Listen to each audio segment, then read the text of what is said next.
L'association Parle avec elle présente Femmes sur la bande FM. Basta Project. Pour lutter contre la violence des genres.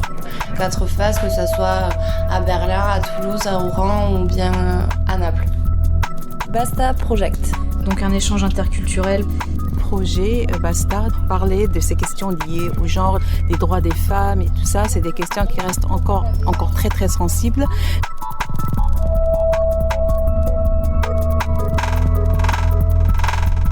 Basta Project, pour toi, c'est quoi ? Stop. C'est stop.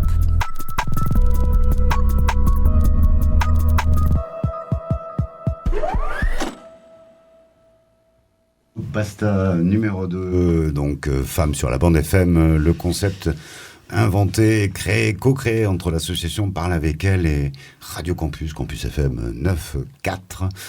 Allez, nouveau plateau avec Amandine, notre jeune service civique, Yonne en technique et des invités que tu nous présentes et l'émission et les invités. Amandine, bonjour à toi. Bonjour à vous. Tout d'abord, pour faire le lien avec l'ancienne émission qu'on a mise en ligne sur notre chaîne YouTube Parle avec elle, qui parlait de la prise en charge des hommes auteurs de violences. Aujourd'hui, on s'est interrogé sur la prévention par des actions de sensibilisation auprès notamment des jeunes pour éviter toutes les violences en tout genre. Petit point chiffres et culture, il faut savoir qu'une femme sur 3 dans le monde a subi des violences physiques et ou sexuelles de la part d'un partenaire intime ou des violences sexuelles de la part d'une autre personne. Des violences de type... des violences genrées. Plus de 200 millions de femmes et de filles ont subi une mutilation génitale. Et il faut savoir aussi qu'une femme sur 2 est tuée dans le monde par son partenaire ou sa famille. Du coup, pour soustraire ce problème de société, on va utiliser des actions de sensibilisation telles que les pièces de théâtre, des jeux où on peut essayer de donner une éducation plus genrée et donc de limiter ou, dans le meilleur des cas, stopper ces violences-là. Alors, très brièvement, au cours de cette émission, on va aborder plusieurs axes. Tout d'abord, on va parler d'une pièce de théâtre qui prend de plus en plus d'ampleur dans le milieu associatif, qui se nomme Des pas et des voix, de la compagnie Les Voix de la Métamorphose, qui a été écrit et mise en scène par Alissa Arabar, présidente et porte-parole nationale de l'antenne de Toulouse d'Oser le féminisme. Et cette pièce aborde des violences faites aux femmes, chronologiquement, historiquement, etc. Oui, un reportage qui nous fait 15 minutes, qu'on va écouter juste après. Après, on enchaînera aussi avec Marie Lableu, donc une conteuse, on pourrait dire. C'est ça. Qui utilise le théâtre forum où des enfants et des personnes interviennent durant la pièce de théâtre pour changer le cours de l'histoire. Et on terminera donc avec Alexandra, qui est adhérente, me semble-t-il. Oui. Donc de parler avec elle. Qui nous parlera du jeu Basta. Alors du jeu Basta, qui fera le point un petit peu sur le Basta Project, puisqu'on est ici dans ce créneau, effectivement, parce qu'il y a tout un prolongement de projet. Oui. Nos invités sont... je les laisse se présenter. Bonjour à tous, c'est Aïcha de l'association Parle avec elle. Bonjour à tous. Khadija de l'association Parle avec elle, je suis bénévole et je suis dans le CA. Et Jules, stagiaire. Allez, la porte est ouverte, y compris à vos oreilles. Radio Basta, on écoute tout de suite l'interview, reportage d'Oser le féminisme. C'est parti.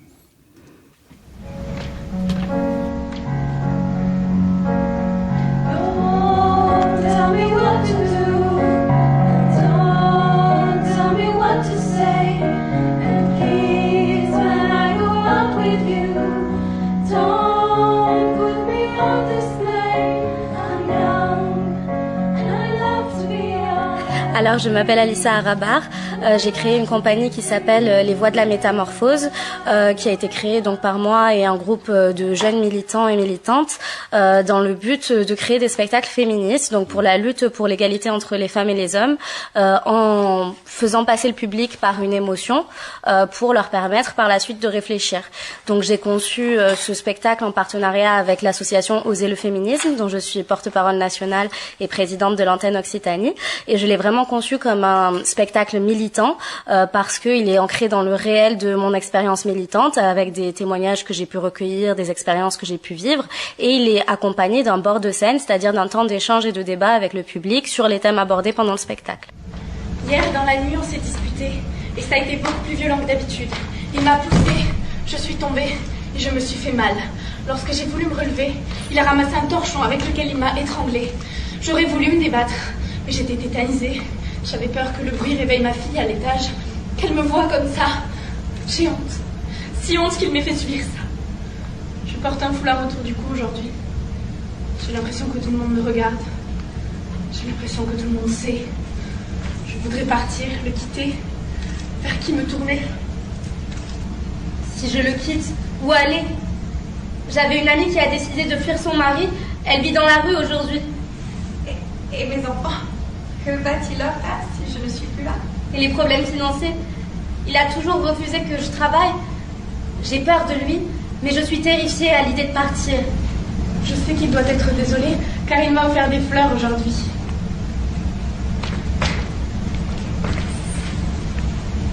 Aujourd'hui, c'est mon enterrement. Il m'a tuée. À Oser le féminisme, un des focus qu'on a, c'est vraiment la sensibilisation auprès des jeunes. On fait beaucoup d'interventions en milieu scolaire dans les collèges et les lycées. Et donc là, la prochaine étape pour le spectacle, maintenant qu'on l'a bien fait connaître, on l'a joué à de nombreux festivals à Toulouse, le Printemps étudiant, Bazar au Bazacle, qui est un festival de théâtre engagé. Et on l'a même joué l'année dernière au Festival d'Avignon, ce qui était vraiment une super expérience. Et du coup, maintenant, l'idée, c'est de la jouer auprès d'établissements scolaires, donc des publics de lycéens, lycéennes, collégiens, collégiennes. Et on va le faire pour la première fois en janvier prochain au lycée L'Île-Jourdain, avec lequel on a une convention de partenariat avec plusieurs ateliers d'éducation populaire qu'on va étaler sur plusieurs mois et qui vont être précédés de mon spectacle pour pouvoir ouvrir le dialogue avec les élèves. Tout notre univers est saturé d'images de femmes hypersexualisées, rabaissées, chosifiées. Ça martèle nos inconscients et qu'est-ce que c'est dur de s'en détacher. Et toujours cette double injonction, être sexy et disponible sexuellement, mais ne pas être une pute. T'es une prude si tu corresponds pas aux idéaux de beauté véhiculés par la société, mais tu seras blâmé si tu corresponds et qu'on t'agresse ou qu'on te viole. Un viol aux yeux de la société, c'est toujours de la faute de la victime. Qu'est-ce qu'elle faisait dehors à une heure pareille? Est-ce qu'elle avait bu? Elle avait déjà couché avec le type. Alors après tout, c'est open bar. Et le violeur, il est promis un brillant avenir, le pauvre. Faudrait voir à ce qu'une toute petite erreur de jugement vienne pas tout foutre en l'air. Puis même quand le viol est reconnu, il y a toujours une excuse. En Irlande, un type a été acquitté parce que la victime portait un string. Et en Italie, parce qu'elle était soi-disant trop masculine et pas assez désirable.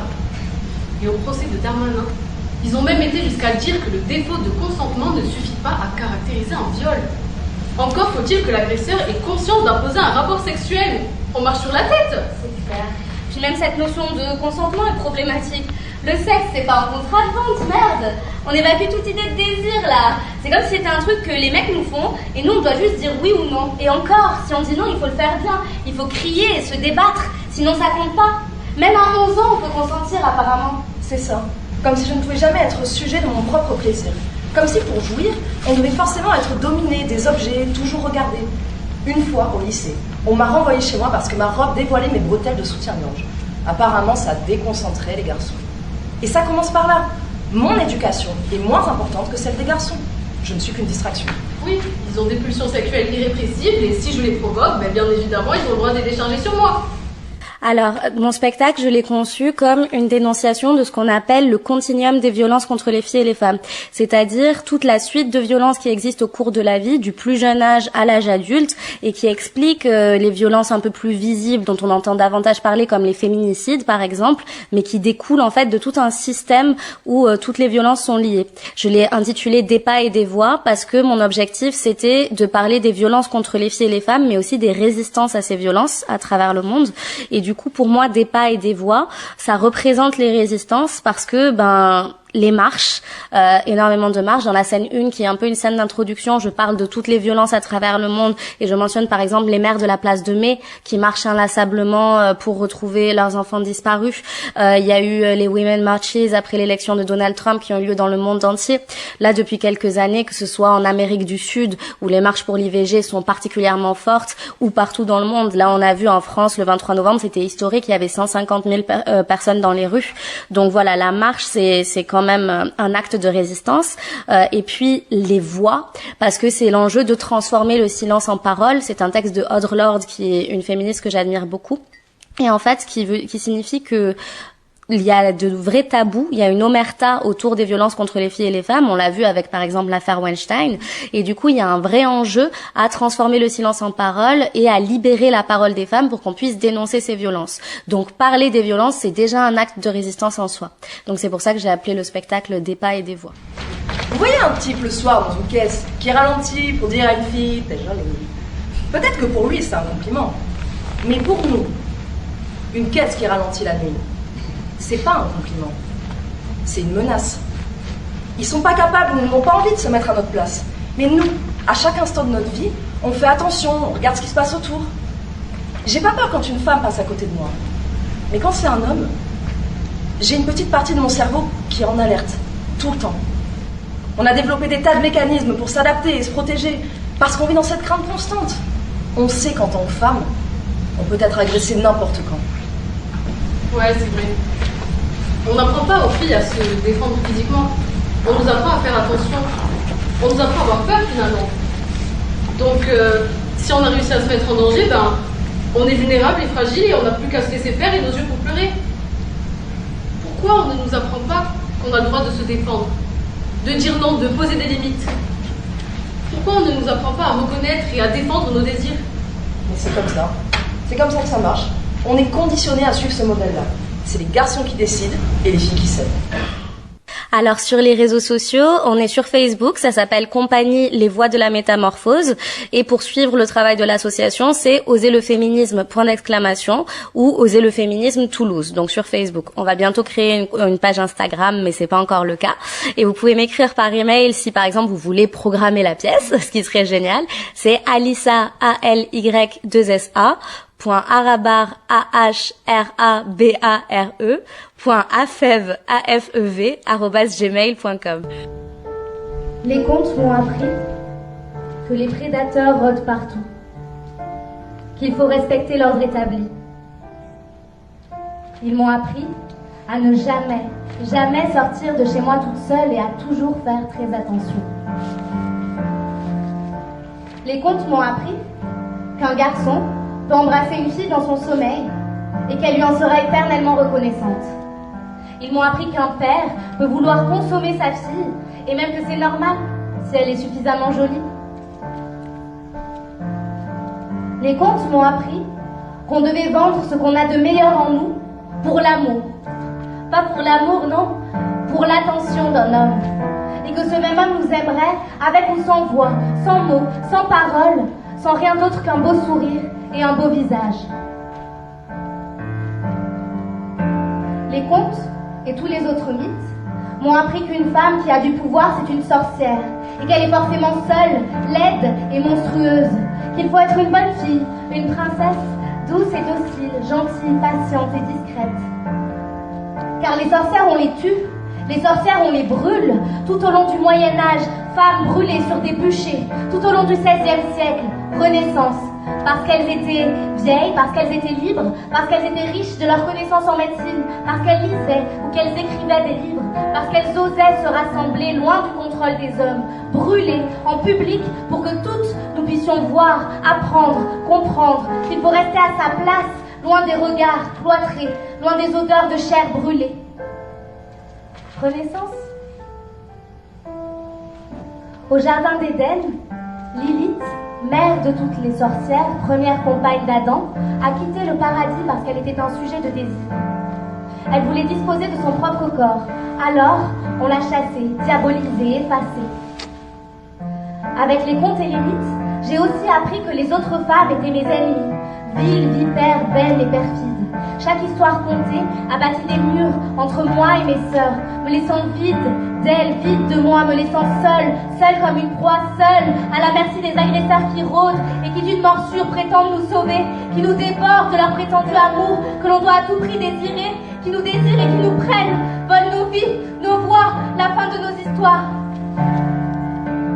Ils vécurent heureux et eurent beaucoup d'enfants. C'est nos destins, aboutis par leur simple rencontre. Notre enlèvement. Parce que Ce que les contes et les mythes m'ont appris surtout, c'est qu'une fille, et plus tard une femme, n'a d'existence, de substance et de valeur qu'à travers le service et le soin des hommes. Son mari, ses aïeux, ses enfants. Une fille, une femme, n'existe qu'à travers ce qu'elle leur sacrifie. Elle est un moyen pour eux, les héros véritables, d'exister. Toujours interchangeable, toujours effaçable, jamais éclairé. J'ai appris qu'une femme n'est faite que pour être effacée. Les contes m'ont laissé penser que je n'étais qu'un outil, un objet dont les hommes pourraient toujours disposer.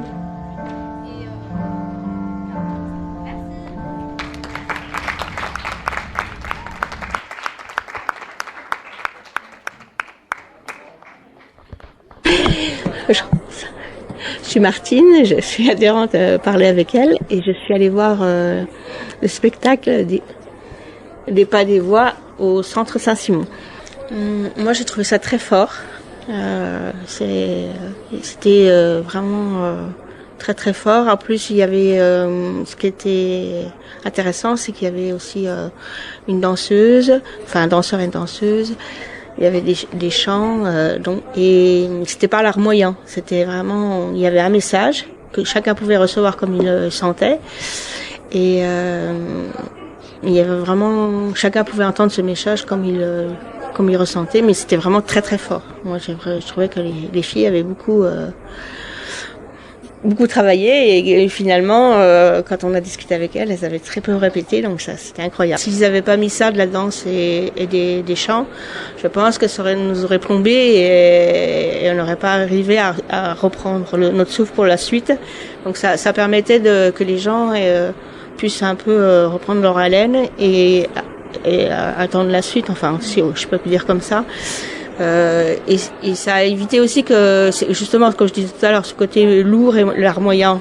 Donc ça a donné un côté plus léger, entre guillemets, qui faisait supporter cette vraie réalité, en fait. Donc ça, moi je trouve en plus vraiment le travail des danseurs et de la musicienne très intéressant et bien placé. Parce que la vie, elle est aussi comme ça. Elle est violente et en même temps avec ce côté poétique. Donc du coup, oui, c'était vraiment la réalité. Debout, debout, debout, seuls dans notre malheur, les femmes, l'une de l'autre ignorées. Ils nous ont divisés, les femmes, et de nos sœurs séparées. Le vent nous femmes esclaves, et brise en nos entraves. Debout, debout, debout. Le temps de la colère, les femmes, notre temps est arrivé. Radio Basta numéro 2, Femmes sur la bande FM. Alissa de Oser le féminisme qui nous a reçus chez elle. Et puis pour ce spectacle, gros bravo quand même à parler avec elle, qui a affrété un bus pour qu'il y ait des personnes qui aillent au spectacle, au Centre culturel Saint-Simon. Des réactions, des précisions, Amandine, sur ce qu'on vient d'écouter, Aïcha, Khadija, Gilles, des réactions. Ça, on aime.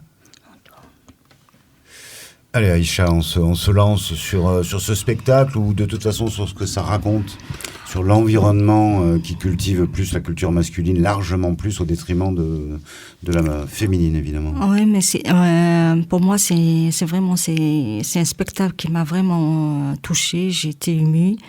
Et voilà, je suis quelqu'un qui a vu beaucoup de femmes, disons, de femmes dans cette situation-là, qui sont dans l'agressivité, qui vivent dans l'agressivité, qui vivent dans l'angoisse. Et franchement, ça m'a vraiment touchée. Et j'ai du respect pour cette dame-là, qui a du courage, et qui a levé la main et elle dit basta, il faut que ça s'arrête. Et voilà. Et je lui souhaite bon courage et je souhaite à toutes les femmes qui sont battues ou qu'elles se réveillent et voilà. Parce qu'il y a un temps à tout. La vie, elle est courte et il ne faut pas la gaspiller dans voilà, dans la tristesse et dans le malheur. C'est une nouvelle génération qui reprend, on va dire, le mouvement originel du féminisme, le MLF, mouvement de libération des femmes des années 60, fin 60. Donc à la fin, on a écouté un son de l'époque. Khadija, ça rappelle des souvenirs, tout ça? Oui, ça me rappelle des souvenirs. Oui. Micro. Ça me rappelle des souvenirs, c'est vrai. La femme, elle doit lutter, elle doit se défendre, elle ne doit pas se laisser faire. Moi, je ne vois pas pourquoi un homme doit dicter la conduite à une femme. Qu'est-ce qu'il a de plus? Mais vous, dans votre parcours, vous en êtes aperçu rapidement qu'il y avait un problème entre l'égalité homme-femme à tous les plans de vue? Ah oui. Oui. Surtout que j'ai grandi au Maroc jusqu'à l'âge de 17 ans. Après, je suis rentrée en France. Au Maroc, c'est flagrant. Ouais. La femme, elle n'a qu'à se taire. Ouais. Sois belle et tais-toi. Au Maroc, les hommes, ils ont tous les droits. Même le frère sur sa sœur, il a des droits. S'il la voit dehors, il peut la taper. Moi, je trouve que c'est pas normal. Qu'est-ce qui vous révolte le plus dans le quotidien en tant que femme? C'est premièrement l'inégalité des salaires. Je ne vois pas pourquoi un homme doit gagner plus qu'une femme. C'est surtout s'ils font le même travail. Et puis, le jour où les salaires sont égaux, on aura fait un grand pas. Pour revenir sur le mouvement du MLF, dans le spectacle, il y a une phrase qui est tirée de Yvette Roudy, qui dit que quand le féminisme stagne, il régresse. Qu'est-ce que vous en pensez? Il faut toujours lutter. Ouais. La lutte est toujours là. Il ne faut pas baisser les bras. Est-ce que vous avez l'impression que justement il y a une régression des droits des femmes? Vous avez senti quelque chose de peut-être de perdu entre les fins des années 60 et là un petit peu... Ah oui, il y a une régression, oui. Oui, il y a une régression depuis. Sur quel plan? Le plan... les hommes sont toujours plus forts. Ouais. Et ça n'a pas changé. L'agressivité, je trouve qu'elle grimpe. Qu'il y a beaucoup de femmes qui meurent à cause de ça. Et donc, tout ça, il doit changer. Et c'est avec la lutte qu'on arrivera à quelque chose. Jules, jeune génération, stagiaire, parle avec elle. Qu'est-ce que ça t'inspire, tout ça? Bah, moi, je trouve ça bien. Je trouve ça bien qu'il y ait des gens qui se révoltent contre ça. Mais après, je sais pas trop quoi dire. En fait, tout le monde a tout dit. Donc, je sais pas. Bah, en tant que jeune mec, ça te paraît plus difficile de devenir un jeune mec aujourd'hui? Bah non, ça a quand même l'air plus simple. C'est plus simple, en fait. Pareil, tu trouves qu'il y a de la discrimination envers les femmes? Tu la repères vite? Ou c'est quelque chose que tu découvres, finalement? Bah moi, j'entends plus parler que je le vois. Mais tu ne le vois pas? Je sais pas. Je le vois pas apparaître au quotidien, mais... Ouais. Est-ce que tu es quelqu'un d'engagé un petit peu sur ce domaine-là? Ou tu as l'impression d'être toi et c'est suffisant? Bah, tout le monde est un peu engagé. Je sais pas, je pense. Tout le monde est un peu engagé? D'accord. Ça concerne tout le monde, alors ouais. D'accord. Donc tu as l'impression que les nouvelles générations, elles l'ont intégré, quoi? Bah, je sais pas forcément tout le monde, mais j'imagine que ça va pas tarder, on est... Ok. On va enchaîner, ou à moins que Amandine ait une question joker? Non, c'était pas vraiment une question, c'était plus une réaction. Mais t'as dit que pour toi, c'était plus facile d'être jeune aujourd'hui, mais dans quel sens? Bah, plus facile, on parlait des remarques, par exemple, dans la rue. Ça, j'en aurais pas. Donc déjà, ça me l'enlève. Après, je sais pas. Non, ça te l'enlève pas. Ça te l'écarte un peu, mais c'est toujours présent. Oui. Ouais, en fait, ce que tu veux dire, c'est que tu te sens plus protégé parce que tu es un homme dans la rue qu'une femme. C'est ça que tu voulais faire. C'est ça que tu sous-entends par je me sens plus... Ouais, c'est à peu près ça, ouais. Ouais, que c'est plus facile. Ouais, voilà. Et c'est là, c'est une reconnaissance comme quoi les femmes, elles sont plus... dans les rues, sont plus... comment dire... Interpellées, harcelées. Si toi, déjà, tu penses à cet âge-là, tu penses que tu es protégé parce que tu es un homme, Alors, qu'est-ce que tu en penses si, par exemple, c'est ta sœur ou ta mère, elle est dans la rue, elle s'est fait harceler ou agresser? Je pense qu'on pense tous la même chose, c'est triste. C'est triste, mais c'est-à-dire, est-ce que si tu as par exemple, pour changer ça tu as une occasion pour changer tout ça, tu le ferais? Bah oui, quand même. Ouais. Merci. Merci. Donc, après Alissa, Oser le féminisme, voilà. Juste précision, Yvette Roudy a été secrétaire d'État aux femmes sous François Mitterrand. Bref, voilà, elle a fait évoluer les lois. On va écouter maintenant Marie Lableu et son spectacle, la conteuse qui s'attaque quand même à un domaine tout à fait innovant, c'est-à-dire de faire des spectacles genrés, comme on dit, sur cette question-là, auprès des tout petits publics. Et oui. On écoute ça? Oui. Ça dure 10 minutes. À tout de suite sur Radio Basta. Donc on vous souhaite une bienvenue pour la 6e édition de la Nuit des Contes. Voilà, donc là on va vous présenter un spectacle interprété par Marie Lableu, qui fait partie de la compagnie Folie Passagère. Le spectacle se nomme « Et si on rejouait l'histoire ». Donc voilà, je suis Violette, grande exploratrice des grandes questions de la vie. Et la grande question que je me pose en ce moment, c'est quoi une fille, c'est quoi un garçon? Tu sais toi? T'as une idée? Ouais. Tu sais, mais une fille ça accouche et un garçon ça accouche pas. Hop, une fille ça accouche, un garçon ça accouche pas. Ok. Les filles portent des robes, les garçons n'aiment pas les robes. Ah, alors les filles portent des robes, Si les garçons n'aiment pas les robes. Oui. On n'est pas pareil. On n'est pas pareil. Ah bon. Et quoi encore? On est un peu pareil et... On est un peu pareil? Et si quand même on est pareil parce qu'on peut devenir transsexuel. Ah oui, on peut devenir transsexuel. Alors ok, alors du coup, c'est les deux là. Voilà. Alors moi je suis là aujourd'hui pour parler d'un spectacle jeune public sur les stéréotypes de genre. Donc ce spectacle s'appelle « Et si on rejouait l'histoire ?» Moi c'est Marie Lableu. Alors ce spectacle, je vous raconte un petit peu la genèse. Moi donc je suis comédienne, metteuse en scène et autrice. Je suis spécialisée en théâtre forum, j'ai fait aussi pas mal de clowns, je me suis formée aux ateliers philo pour enfants. Et puis, il y a 4 ans, j'ai eu une petite fille. Et au moment où j'ai eu cette petite fille, moi j'avais l'impression d'être assez sensibilisée sur tout un tas de questions de sexisme et tout ça.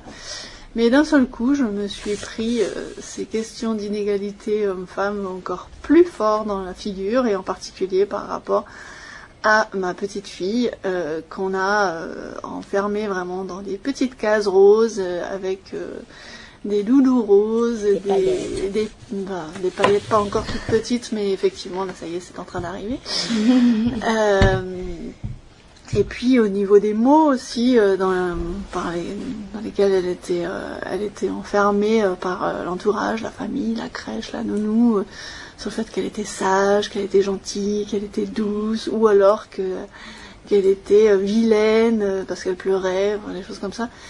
Et vraiment assez vite, je me suis dit, bon, ça me pose un peu problème tout ça, un peu beaucoup même. Et puis j'ai commencé à m'intéresser à la littérature jeunesse de façon un peu plus approfondie, à lui lire des livres. Et puis j'ai été désespérée de voir qu'il n'y avait quasiment pas de petites filles sur les situations d'apprentissage. Donc faire sur le pot, dormir, manger, etc. C'est toujours des personnages de petits garçons. Voilà, du coup plein de prises de conscience comme ça, et c'est ce qui a fait émerger en moi l'envie de faire un spectacle sur les stéréotypes de genre. Moi, ça me fait me poser plein de nouvelles questions. Est-ce qu'on peut être une fille qui par exemple est pas comme une fille d'habitude?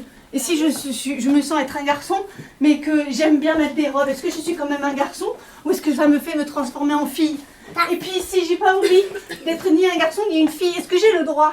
Et puis qui c'est qui décide après tout? C'est moi. C'est ton corps. C'est moi. C'est toi. C'est ton corps. C'est les yeux. Donner de la force aux petites filles, ça c'est vraiment effectivement ce qui est à l'origine de mes moteurs, mais aussi pour les petits garçons, de voir que très très jeunes, ne serait-ce par exemple que dans les vêtements proposés pour les enfants, on leur propose d'être des petits caïds, d'être des petits hommes virils, pareil dans les activités ou dans les mots dans lesquels ils sont baignés. Il faut qu'ils soient forts, il faut qu'ils soient costauds, il faut qu'ils soient courageux. Et moi, du coup, j'ai eu envie de leur proposer un espace un peu alternatif, un endroit où ils puissent être un peu libres de se penser autrement, d'exister sous une autre forme. Comme tous les chevaliers, je sauve des princesses, enfermées dans des tours très très très hautes, gardées par des dragons très très très grands, très très très dangereux. Mais j'ai même pas peur, car un chevalier n'a peur de rien. En plus, j'ai même pas pris mon doudou. Et puis, de toute façon, je peux pas appeler mon papa ou ma maman parce que un chevalier, c'est toujours seul. Et puis, si jamais je suis blessée dans la bataille, je peux même pas pleurer. Parce qu'un chevalier, ça pleure pas. Et comme moi j'ai envie aussi de promouvoir la littérature jeunesse, je me base sur les albums jeunes publics qui me servent de support pour jouer. Donc je joue des albums et c'est ça vraiment la base du spectacle. J'utilise ces supports comme des supports pour faire du théâtre forum. Donc du coup, je détourne un peu le théâtre forum de sa forme originelle. Fillettes, leur disait leur père, mangez bien toutes vos anémones, finissez jusqu'au bout vos pivoines, sinon vous ne deviendrez jamais belles et roses comme vos mamans. Vous n'aurez jamais les yeux aussi grands et aussi brillants qu'elles, et aucun éléphant ne voudra de vous plus tard. C'est pour se marier, je crois. Je ne sais pas si vous connaissez déjà ce que c'est le théâtre forum, tout le monde. Peut-être j'explique quand même rapidement comment ça se passe dans sa forme classique. Et des comédiens viennent présenter une scène qui présente une situation d'oppression à un public qui est concerné par cette situation d'oppression. Donc voilà, on joue des scènes vraiment créées spécifiquement pour les publics, et ces scènes-là, elles se terminent mal.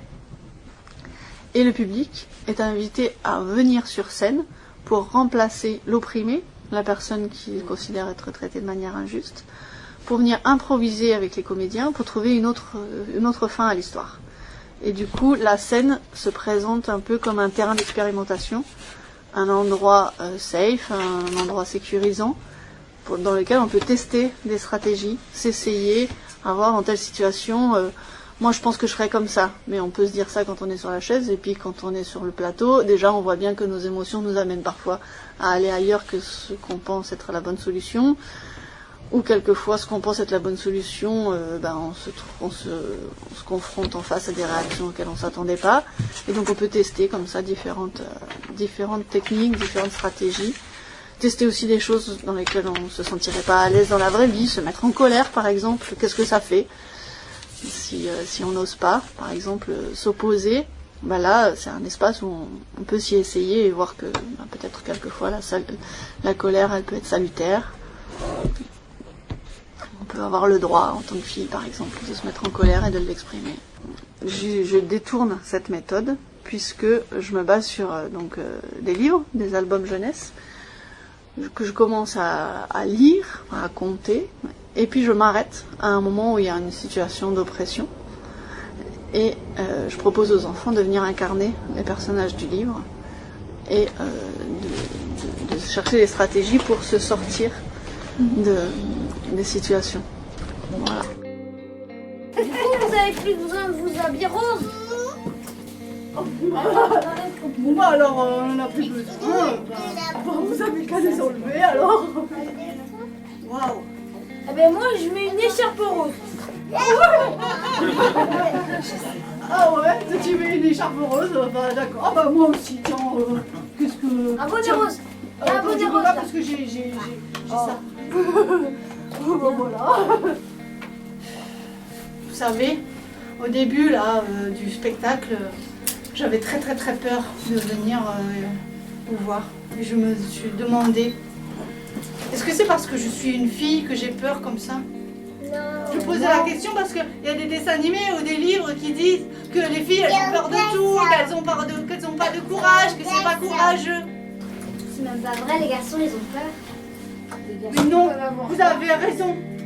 Ça n'a rien à voir avec être une fille ou un garçon. En fait, ça fait peur parce que ça fait peur de faire un spectacle devant plein de gens. J'ai le droit d'avoir peur si je suis une fille ou si je suis un garçon. J'ai le droit d'avoir peur si je suis une fille, si je suis un garçon, si je suis les deux, si je suis ni l'un ni l'autre.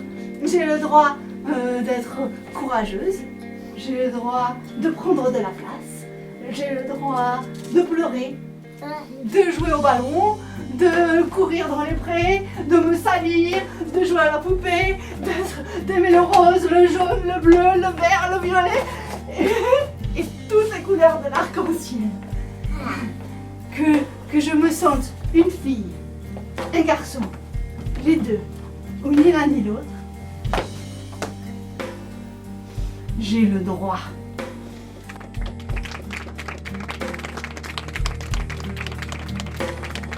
Un grand merci à Marie, à Laure et à toute l'équipe de la Nuit des Contes. Et bonne soirée, il reste encore plein de choses à...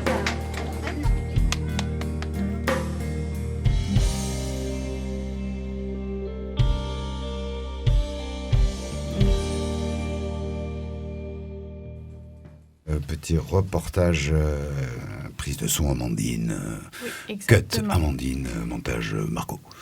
Prise de son prise durant la Nuit des Contes qui s'est déroulée samedi 7 décembre à la Reinerie. Où tu étais, Khadija, donc, à cette Nuit des Contes, avec ce conte de Marie la Bleue, quand même...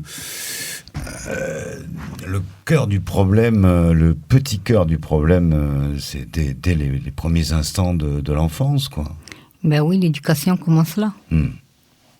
La toute petite enfance, c'est-à-dire Oui, vraiment... ils sont petits, ils étaient petits, oui. Donc de trouver les femmes fragiles alors même qu'elles ne le sont pas toutes, ou de trouver les petits hommes forts alors qu'ils ne le sont pas encore. Ben oui. C'est un peu ça. Ben oui. C'est ce que tu inculques à ton gamin, petit. Qui fait de lui un homme gentil ou méchant, il me semble. Ça rappelle vos propres souvenirs d'enfance éventuellement, ça vous renvoie à votre propre éducation d'avoir écouté ça? Oui, par exemple, moi, avec mon petit frère, j'étais plus grande. Et lui, il avait le droit de tout faire. Sortir, nous taper s'il avait envie. Et nous, on n'avait droit à rien. À cela fermé. Jules, ça te parle, ça, dans ta vie de famille? Bah, moi, je vais à la campagne avec une famille avec que des garçons. Donc, D'accord. Non, ça me parle pas trop. Oui, justement, vous avez posé la question si ça nous parle. Moi, ça me parle parce que j'ai eu une enfance un peu, entre guillemets, difficile parce que j'étais la seule fille, en plus la dernière. Et j'ai vécu quand même avec 3 frères qui étaient, entre guillemets, des machos, quoi. C'est-à-dire, tu es la plus jeune, tu es la seule fille. C'est très compliqué. Même ma mère, elle n'avait pas sa place parmi... c'est-à-dire par rapport à tout ce qui se passe autour. C'est les garçons, c'est normal. Elle essaie toujours de trouver un prétexte pour calmer le jeu, quoi, pour dire bon, c'est des garçons, c'est normal, c'est la tradition, c'est comme ça. Et je me suis rendu compte en me mariant que je suis tombée sur un mari aussi. Il avait 7 notion dans sa tête, comme quoi c'est toujours l'homme qui décide, c'est toujours l'homme qui a le dernier mot. Et ce qui vraiment me touche et qui me fait mal, c'est que même la génération de maintenant, les jeunes de maintenant, ils n'essaient pas de faire la part des choses, le pour et le contre. Ils suivent malgré eux, c'est-à-dire du père en fils. Ils le deviennent malgré eux, quoi. Et je le vois sur mes enfants, c'est-à-dire, oui, tu peux pas, toi, parce que tu es une femme, tu es une daronne, tu peux pas sortir le soir, 11h, c'est dangereux, alors que eux, pour eux, c'est toléré. Il y a certaines choses où, c'est-à-dire, les garçons, ils héritent de leur père ou de leurs oncles sans le vouloir. C'est d'une génération à l'autre, alors qu'ils sont nés ici, ils sont encore jeunes, mais c'est dommage qu'il y ait cette façon de voir les choses, que la femme elle a sa place et que l'homme il a sa place, enfin, il est plus supérieur que la femme. Alors c'est le contraire. Moi je trouve que la femme elle est plus supérieure que l'homme dans beaucoup de choses. Elle peut faire pas mal de choses à la fois, elle est plus intelligente, elle est patiente, elle a beaucoup de qualités par rapport à l'homme. L'homme, tout ce qu'il a, c'est... bon, je m'excuse auprès des hommes, mais entre guillemets, c'est des pleurnichards. Quand un homme est malade, il n'arrête pas de pleurnicher. La femme, elle prend tout sur elle et voilà. Ce qui est quand même difficile, Aïcha, c'est que c'est des centaines d'années de culturation, de fermentation, si je puis dire. Donc c'est un petit peu plus compliqué de sortir de cette nasse collective, de ce comportement massif quand même, et répété depuis des dizaines d'années. Auquel cas même Jules, toi aussi je pense que tu es conscient que c'est pas si facile que ça, y compris d'aller chercher sa féminité quand t'es un mec. Bah oui. mais le truc qui est triste selon moi, c'est qu'au final, au fil des années, avec ces injonctions de la fille doit porter du rose, les robes, etc., le garçon c'est du bleu, Playmobil, tout ce que vous voulez, mais au final c'est super compliqué aujourd'hui de déconstruire tout ça. Et ce que je trouvais bien, c'est que des parents assistaient à la pièce de théâtre avec leurs enfants et ça permettait de peut-être d'avoir un électrochoc et de se dire oui, au final mon garçon peut mettre des robes, des jupes, peut jouer avec des poupées, au final ça fera pas de lui quelqu'un de, je sais pas comment, de pas normal. Ouais, c'est ça, quelqu'un de pas normal, alors que et du coup c'est super compliqué quand même. Et oui, parfois l'abus de normes nous rend énormes. Donc on va enchaîner avec l'interview d'Alexandra, sauf s'il y avait des remarques bien sûr, mais enchaînons avec Alexandra qui fait le point sur le projet Radio Basta qui fait qu'on est ici, Basta Project, un gros projet, on peut dire international, et sur plusieurs années, et qui va continuer avec à la clé une super aventure autour de la création d'un jeu hyper féministe, mais hyper utile au vu de ce qu'on a entendu, si je puis dire. Oui. On s'écoute, bien sûr, Alexandra parle avec elle, Basta Project.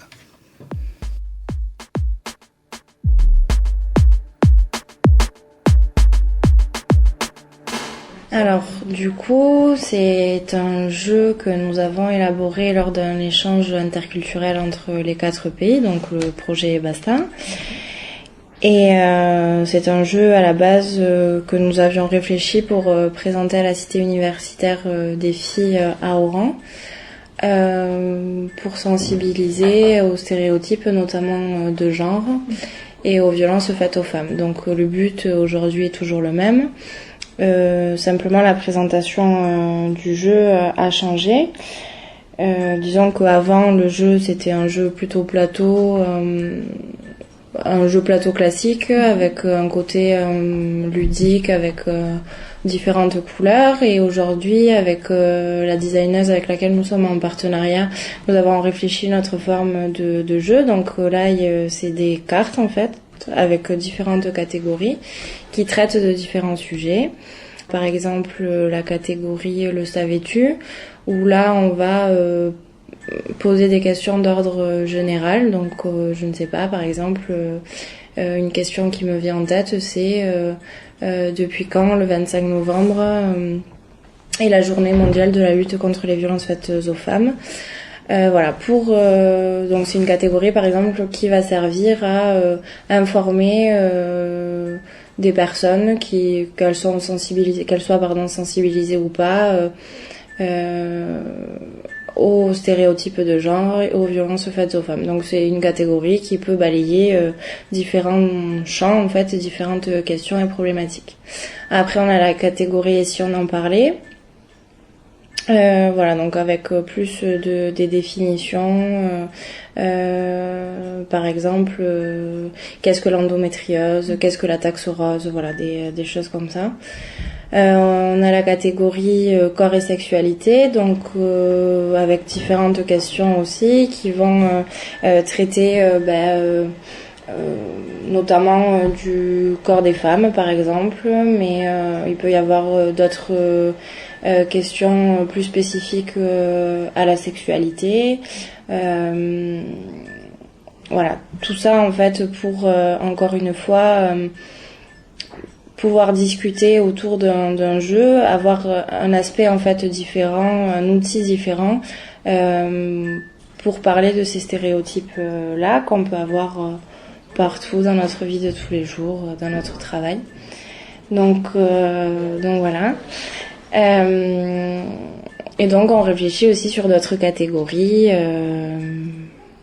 Il y a par exemple la catégorie des femmes, donc où on s'est inspiré du jeu en fait Huishi, qui lui-même se base sur le jeu Qui est-ce. Voilà, donc je pense qu'il faut le tester pour pouvoir comprendre vraiment comment il se joue. Voilà, en tout cas, c'est un jeu avec différentes catégories où les animateurs, animatrices vont en amont travailler ce jeu. Donc, c'est-à-dire qu'en fonction du public, du nombre de participants, on peut choisir de traiter toutes les catégories. Donc, aujourd'hui, il y en a 7 ou d'en traiter 2. Enfin, voilà. Tout ça, ça dépend des animateurs et du choix qu'ils vont en faire. Donc voilà un petit peu pour retracer le jeu. Et puis concernant son histoire, ça fait 2 ans qu'on travaille sur ce projet-là. À savoir qu'il va être également traduit en italien, en algérien, enfin en arabe et en allemand, puis également en anglais, donc pour avoir une vision internationale de la chose, enfin du jeu, et pouvoir le jouer dans les différents pays avec lesquels on a travaillé. Donc il se joue pas de la même façon partout. Par exemple, avec Louise qui fait partie de l'association du Bapop, nous sommes allés à Oran, donc le mois dernier, pour transmettre en fait cet outil-là, pour pouvoir donner aux animateurs de l'association Graines de Paix qui nous a accueillis à Oran des pistes de réflexion et de travail pour pouvoir animer ce jeu.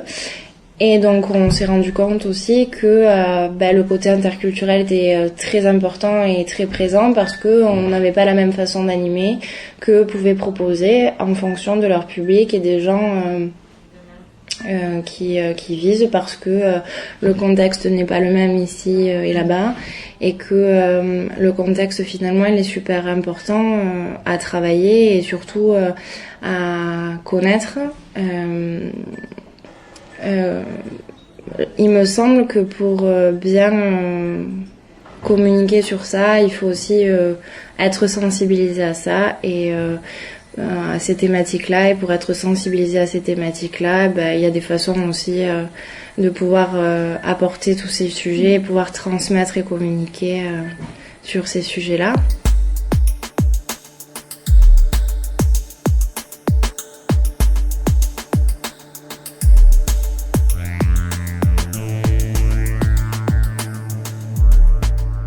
Donc, suite au projet Basta qui s'est terminé en octobre dernier, nous avons fait un dernier échange en fait pour travailler sur les outils que nous avons co-construits depuis 2016.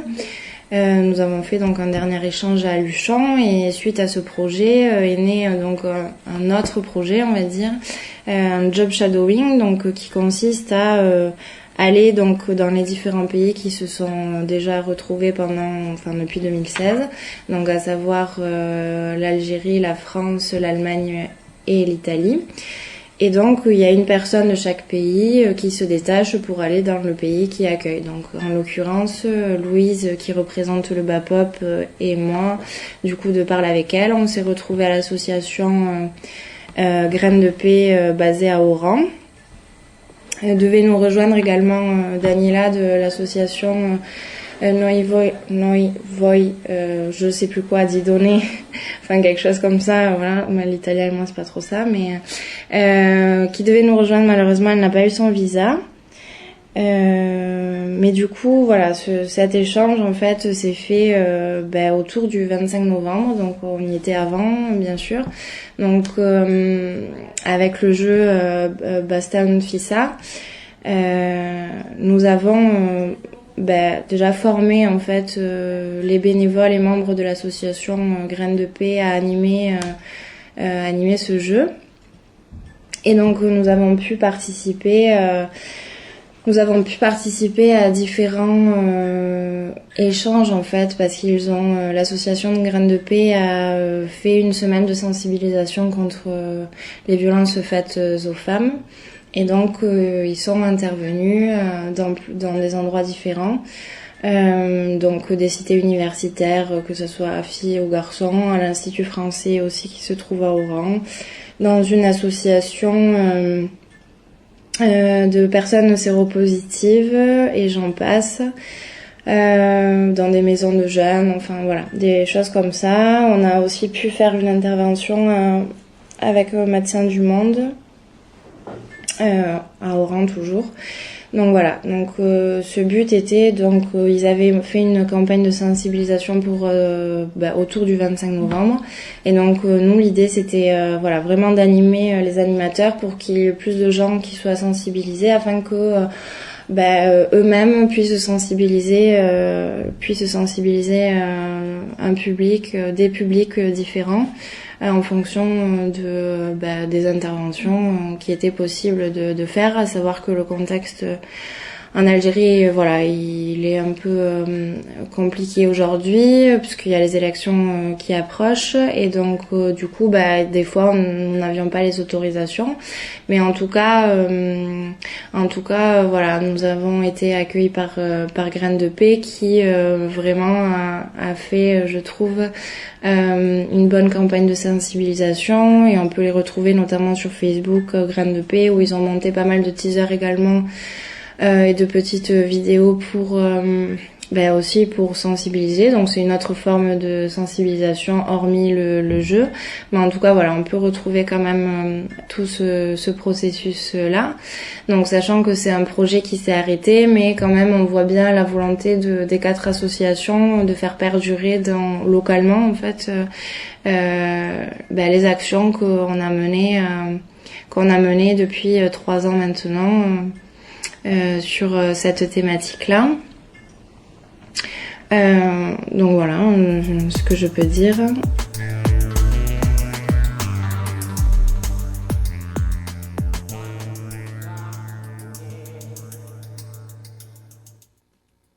C'était émission numéro 3.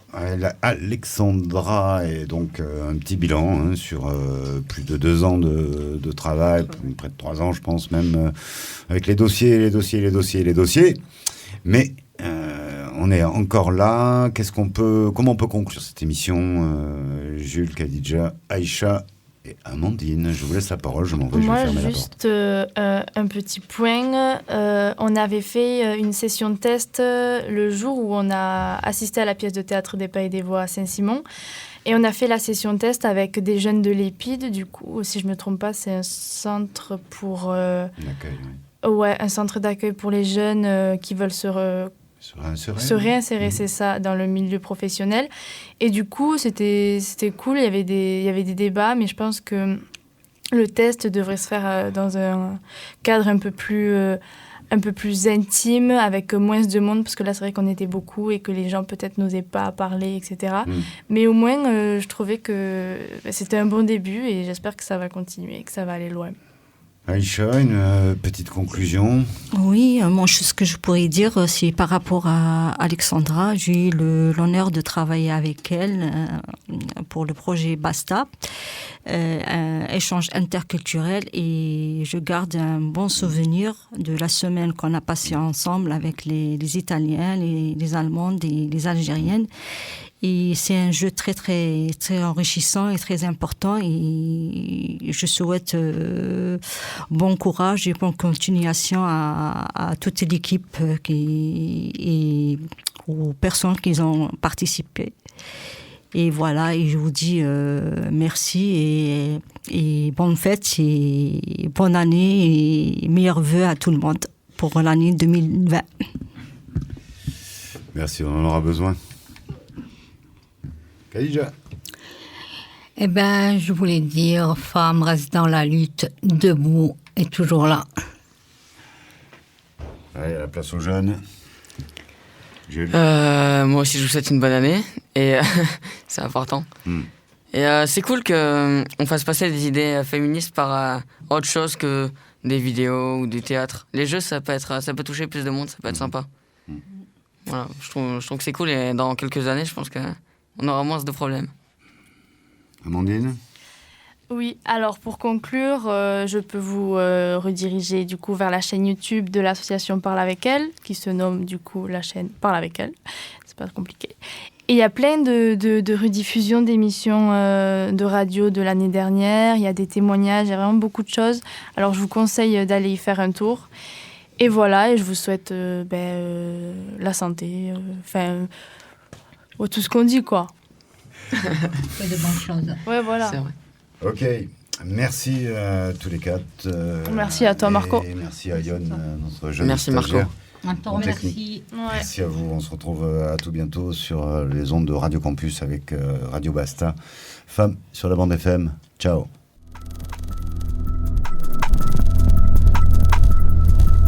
C'était Femmes sur la bande FM. Basta Project, pour moi, c'était...